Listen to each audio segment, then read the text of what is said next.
અરે સાંભળો ને, ભૂરાને બીડીની લત છોડાવી હતી એટલે એની પત્નીએ એને યોગા ક્લાસમાં મૂકી દીધો, પણ હવે ભૂરો પગથી પણ બીડી પી શકે છે. આ શું કરી નાખ્યું? ગામડામાં આવું થાય છે? તમારા ગામમાં આવો ભૂરો છે? ટેગ કરો એ મિત્રને જેને બીડી છોડાવી છે.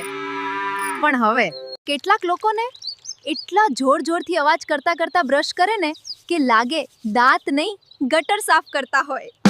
તમારા ઘરે પણ આવું થાય છે? આવો અવાજ કોણ કરે છે? ટેગ કરો એ ગટર સફાઈ વાળા મિત્રને. એક વાત કહું, અધૂરું મેળવવા કરતા પૂરેપૂરું ખોઈ દેવું વધારે સારું હોય છે. તમને શું લાગે, સાચું છે? તમારી લાઈફમાં આવું થયું છે? ક્યારેક છોડવું જ જીત હોય છે. સાંભળો ને, પુરુષ તો મરચા જેવો હોય છે, એકદમ તીખો અને તેજ, પણ સ્ત્રી ગમે તેટલા તીખા મરચાનું પણ અથાણું બનાવી જ દે છે.